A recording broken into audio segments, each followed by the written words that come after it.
Good afternoon, Phillies and Gentlecolts, ladies and gentlemen. This is PMV Today host Synergy, and you're listening to PMV Today's Spotlight podcast. You might have seen him at Bronycon, or you might have watched his fantastic PMVs on YouTube. Yes, we're talking about Omega Ozone, best known for his multi-million viewed video, Want It, Need It, and his ability to truly conceptualize the show itself in an array of fashions. But enough chit-chat. You guys came here for an interview, and an interview you'll get. Ozone, you there? Yep. Hey, awesome. Great to have you on board, and I've been really wanting to talk to you. So let's get right into it with a bit of introduction. So, where are you from, Ozone? From Hamilton, Ontario. It's Oh, that's got a lot of steel ah, factories and stuff, but yeah, it's all right. yes. Actually, I have relatives in Hamilton. Oh, nice. Yes, we're both locally from Ontario. That's awesome. Okay, cool. Now, is there a story behind your username? Oh boy. Okay, so I guess Ozone because my initials are OZ, so I was just like, Ozone sounds pretty cool, so I was just like, yeah, All right. it's a pretty cool word. I don't know. Yeah. There's Okay. not much thought behind that. The Omega just came from because I was making a YouTube account, like I couldn't put Ozone because it's obviously taken. So I just had to think of like, Omega's a pretty cool word too. Throw that in front and I got Omega Ozone. It's not like there's a deep story behind it or anything. Yeah, there's nothing deep and philosophical behind Omega Ozone. Unfortunately, unfortunately not. That's completely fine. And yeah, I've had to do ridiculous abbreviations or changes of my original name when I'm trying to make accounts because that one jerk takes your name, right? And you got to mess around with it to give it your own account. Huh. Anyways, so how did you get into this fandom? Oh boy, it's a long time ago. Like summer 2011, I Ooh, think. you're a veteran. Yeah. Uh Basically it started off on 4chan, the code board. They started posting about like, oh man, this is like pony show. I'm like, are you serious? Like what the hell? Why are these grown men watching this show about like tiny horses? And I was Yeah. like, they just kept talking about it. So like, yeah, check this out. Like, it was also another website called somethingawful.com yeah. They had like it's not really a relevant site anymore, but they had a bunch of pony avatars there too. They used to have a thread too, and then it got banned. Oh, Yeah, so basically both those sites like kept talking about it. So one day I was like, bored, decided to check it out, and here I am today. an awesome PMV artist. I So guess. you've had a lot of time to come up with opinions, come up with ideas, and I have to ask you, what do you think? Who is your favorite character from the show, or maybe the episode, or what's your favorite thing about MLP? You can pick any of the three or answer all three. I guess I like the sincerity of it. It's Mm-hmm. like it's not trying to talk down the audience. It's really good fun. Like the animation is really smooth, like very visual appealing. Um, I like the just like the plots, the storylines. Not that plot, but All right, that's cool. And I think when you'd said, talking down, they did a very good job for not babying the audience. exactly. The contents can be very babified, definitely. That's a new word, babified. I like that. Put it in a damn Yeah, dictionary. it So, works. they didn't particularly babify the show when they could have. Um, and I think that's what really gave it that sincerity you were talking about. So that's a good point. So now that we have a bit about, how you got into the fandom and what your favorite thing about the show is, how did you get into making PMVs for the fandom? Uh, SyncTube, right? That it was around like a long time ago, and then it kind of died. No, I don't. SyncTube is it's like basically it's like a chat room where people come together and they watch YouTube videos together. Okay. And there used to be like brony rooms where people would like come in and would just watch PMVs, pony episodes, whatever. Oh, cool. And yeah, so I used to frequent them pretty often back in the day. And they Yeah. used to play a bunch of PMVs, and like some of them caught my eyes, like Mandarin Oranges, Isaac's or Shiro Points. I mean, like his like videos, verb Yeah. like pony videos. Yeah, yeah. They were great. So one day I just decided, like, you know what? These videos are really awesome. Like, I love the styling. Like, I love how like well edited they are, and it kind of inspired me to like go and like try it on my own. Like, even though I've like hadn't touched editing software in like over 6 years at that time. Okay. So yeah, I basically just jumped into it, and I started with Vegas and just kind of grew like built up my skills from there. Really, it was just basic stuff. Like if you've seen Pinkie Pie's Ice Cream, it's just really basic editing. I Yes, of just course. yeah. All right, sure. Cool. Now, being the one who's making the PMVs, what do you want to bring to your audience through your PMVs? Bring to my audience. It's sort Hmm. of like, how can I better word this? Let's think, what kind of vibe would you want to bring to your audience? Do you want at the end of each of your audience's video to make them feel like amazed or feel really good or disgusted or horrified? What do you like to target in your videos? Uh, if it was one main thing, I want to give something. I want people to, or I want to give people something different. Like, Okay. And you know what, personally, I really think you did that. Thinking about two off the top of my head, it was that Want It, Need It, which was so cool because it was like, it was such a flawless copy of the original Want It, Need It, the animation. When you'd done that one video where you showed the two animations running side by side, I pull over my friend, I'm like, you gotta check this out. This is wicked. So nice. total props to you, Brohoof, internet Brohoof to you, because I can't do it physically. I Um, wish. One and day. I think definitely different. Let's thinking back to equestrian mythos. How does that Mythos. mythos? Another really kind of new idea. You almost seem to not do strictly what people think the PMVs are. You know, a music video backed with you know, scenes from the show. You kind of go to that next level, and as I mentioned in the introduction, you sort of. Um, take the show clips and you really change them, you really work with them, and you do a lot of cool things. You know, My Little One Up, you made it, you know, made the show into a video game, that kind of stuff. Yeah, All right, so let's continue. Enough of my rambling. What is what it's is the fine. creative process that you undergo to make your animations? And what I mean to say by that is getting it from your mind to the YouTube homepage. Usually for I usually have to like find some like inspiration first. Like I would have to go like there's this really good site called motionographer.com. They have like a bunch of it's basically like motion graphics animation. It's like Okay, this blog where they just post stuff. So okay, sometimes I'll go there to check out like what they have, like some cool stylings maybe, some ideas, throw around like brainstorm. okay. I actually have like a little notebook where I just write down ideas. Oh, cool. Yeah, and I guess from there, like after I get a solid idea down, I guess before I start a video, like I make sure that it's like something I could really like be motivated to work on throughout the whole process. Because sometimes like you could be working on a video for a couple months, like Want to Need It, for example. So I Sorry, really what, for just example? Want It, Need It. Wanted Need It. I was Okay. working on it for 3 months, so Ooh, that takes yeah. dedication. So it had to be like it has to be a really solid idea before like I get to work on it. Okay. So then once I work on it, I make like a rough outline. So like plan out each scene. This is mostly for animations. For PMVs, I usually just, like throw scenes together and see like what works, what Okay. doesn't. It's more kind of like loose, I guess you would say. No, I understand, yeah. And then once the I guess the main outlining's done, I just get down to work. Like I for some videos I had to put together rigs before I actually do any animating. Mm. Um yeah, like just animate, edits, you know. No, that you know that makes perfect sense. And that's a very good response to my question.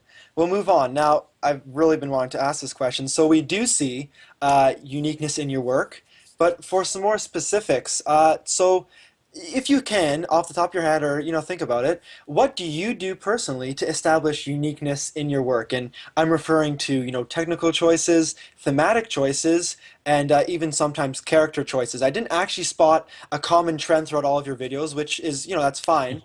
You really have the idea of, you know, really modifying the show itself, but that's where, you know, that's where it ends. So yeah, first three: technical choices, thematic choices, and character choices, if you have any. So for choices, Yeah, to establish uniqueness. I usually try to find an aesthetic. Like for Twilight's Day Off, I'll do like the construction paper thing that's like inspired by like Foxy Knox and Twilight or Fluttershy the Kind. Yes. Uh, so yeah, basically just find different like aesthetics that can actually like the pixel stuff. I was doing that for a while actually, and just it stuck for me. And then like I guess I just one day I decided to expand from that because I usually just do like pixel stuff all the time, and it's What's just like pixel stuff? like the 16-bit aesthetic. Oh yeah, From and like I did. Model One Up. Okay, I did notice actually before One Up, you had a few smaller, shorter videos. That's for Uh, anthology, yeah. yeah, for anthology, of course. Like when I first joined anthology, pretty much all my first shorts were just from were just for like pixel stuff, and that's it. Okay. And then I started finally branching out, and that's how I actually learned After Effects, just by working in anthology. And it Oh, expanded my okay. tool set. Well, that's a great opportunity to be in anthology. That definitely must have helped your reputation get out there in front of everyone at last year's Suppose, yeah. Bronycon. Oh yeah, When that it was insane. showed. Yeah, that was an excellent show. Okay, so that's good technical Actually, one choices. more thing I want to mention is that one thing I really like putting into my videos is like a story. I don't like just having like abstract, you would say, like Yeah, like stuff like dork and Uh, that's what I was just gonna say. Dork and Ink. Though I know exactly what you're saying. yeah. I usually like having a storyline behind my videos, like not just like something that I guess people could like walk away with after they watch it, I All suppose. right. Okay, that's very interesting. And you plot this storyline out in your notebook. Yeah. Awesome. That's hey, I'm a writer in my spare time, and I'm totally feeling for you. I'm totally on your level. We're seeing eye to eye here. All right, let's move on. Very good answers. Now, you've done a lot of animations, and they're really high caliber, but I have to wonder, are there any difficulties you've encountered, and how have you overcome them? And I'm referring to inspiration, such as being in a writer's block, which you sort of touched on earlier on, and technical, if it's something that you want to do, but it's beyond your ability at the moment. So, how do you troubleshoot that? When I was first starting out like Vegas, is like you can do a lot of Vegas, but it's pretty limited. So there was a lot of ideas I had like around in my head, but I couldn't really like execute them Hmm. because Vegas doesn't have like the capabilities. It's possible, but like it'd be take a lot of work. So it's not just like. But like afterwards with After Effects, I did come across some roadblocks like for wanting to like the raindrop dancing scene. I was like, that was like a month of work almost. That was insane. Yeah, that took me quite a while just to like set everything up. Hmm. Yeah. Excellent. Yeah. Is anything else? I suppose that's it. Like Sure, sure. it's kind of like a gradual incline. I don't really like jump into too huge projects. Like I kind of like build up, I guess you'd say. Baby steps. Yeah, baby steps, All right, exactly. cool. So I'm guessing the hardest project you've worked on was Want It Need It? Uh, yeah, I would say that. And Twilight's Day Off was pretty interesting challenge too, just because All right. my How first did time you making tree rigs. so it took you 3 months to Want to Need It, which makes sense because that must have been rather tedious, replicating Yeah. the original animation and putting it into Ponified. That was pretty awesome. Okay, cool. For a final quick question before we can just chat a bit, what do you plan to do in the future? Do you plan to do more PMVs for the fandom or, that kind of thing? Future. Right now I'm doing Anthology 3 stuff. Hmm. I haven't really done anything in a while, so Holler's probably gonna like whip me back into shape. But and yeah, I'm doing shorts for that, so I'm kind of tied up with that. I'm also doing stuff for Saber Sparks documentary, The Brony Chronicles. Ah, There's yes, some of course. bumpers for that, but we haven't really done anything too much recently. So that's probably gonna start up soon, though. All right, that's cool. And you did mention Anthologies 3. When is that planned to come out? I know that you guys had a panel at Bronycon. Um, I wasn't there for it. When is the Anthologies 3 scheduled to come out? That is coming out. I think Holler said fall 2013, so Ah, all right. So, before season four, I suppose. oh, Yeah, so it's coming up sooner. yeah, but Well, we'll that's see what excellent. happens. It's nothing concrete yet. All right, cool. And the anthology has time and time again, amazed the fandom. There's just so many cool videos for like an hour, or I don't know how long the second one was, but definitely worth, worth our time. Okay, so bouncing off of that, let's see. Okay, talking about Wanted Needed. So, did you like the original Wanted Needed video? Like, why did you decide to, replicate that animation itself?